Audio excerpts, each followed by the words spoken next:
Dinala kami ng aming pagsasaliksik sa Barangay Villa Aurora, bayan ng Maria Aurora, lalawigan ng Aurora. Ang lugar kung saan nanirahan ng batang si Imelda. Misyon naming hanapin kung may natitira pa siyang kaanak doon. Matapos ang mahigit 9 na oras na paglalakbay, ay narating din namin ang aming destinasyon.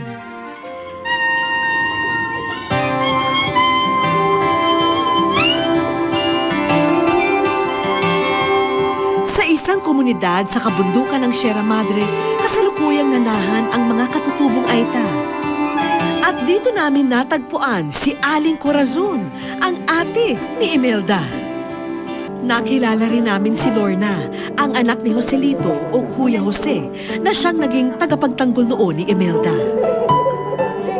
Pero ang masayang pagkikita na ito ay may bahid ng lungkot.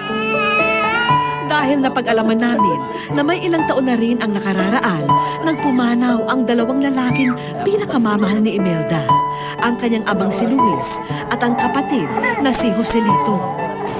Wala po siya binili sa amin, kaya lang ang minimithi nga lang po niya, habang siya ay buhay, gusto niya makita yung kapatid niya, kaya nga lang, hindi po namin alam na ang panahon ng buhay niya, ay bigla na lang po siyang nawala, hanggang sa mamatay siya, hindi na nakita yung kanyang kapatid, pero gustong-gusto po niya makita. At tulad ni Imelda, sariwa pa rin daw sa isipan ni Corazon at Lorna ang mga nangyari sa kanilang kaanak. Kasi siya nga raw po ay susunuging buhay. Gawa po ng yung kanyang pong sakit ay nakakahawa raw po, kaya kailangan hulihin nga raw po siya para hindi na raw po mahawa raw po yung iba. Umamin din si Corazon sa mga naging pagkukulang niya noon at handa raw siyang humingi ng kapatawaran ngayon. Kung ano ang pagkakulang ko sa iyo, Melda, alika na rito. Samantala, nandito pa rin ang dating kalaro ni Imelda na si Olive. Wala na, malungkot na kami. Umiiyakan na lang namin siya. At pagka-araw, nasa ilog kami, umiiyak na lang kami. Nahanap namin siya, hindi na namin mahanap.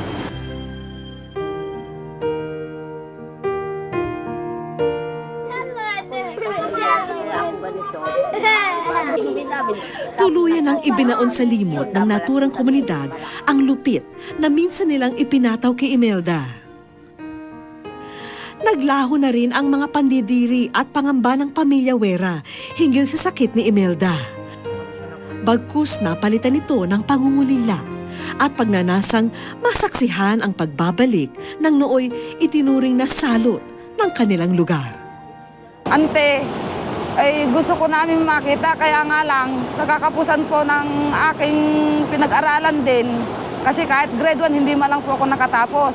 Ngayon gusto rin na kahit kung sakaling may tumulong man sa'yo na ibalikan nila sa amin, tatanggapin ka namin bilang ikaw ay pangalawang nanay namin. Kung saan ka man naroon, eto kami, yung dati mong kalaro nung ikaw ay bata pa.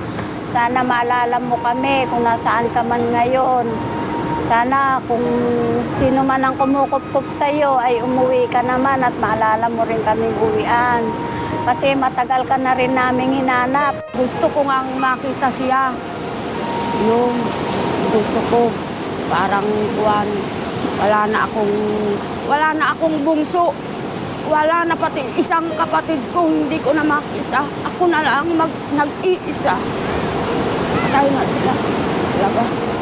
Miss na miss ko na yung kapatid ko, bungso, na makita. Wish ko lang. Excited na po kaming lahat na ibalita kay Imelda na siya'y nasa wish ko lang. Kaya hinihintay na lang po natin siya dahil ngayon at ngayon din, lilipad po tayo patungong Aurora. Surprise! Ako si Vicky at ikaw ay nasa wish ko lang.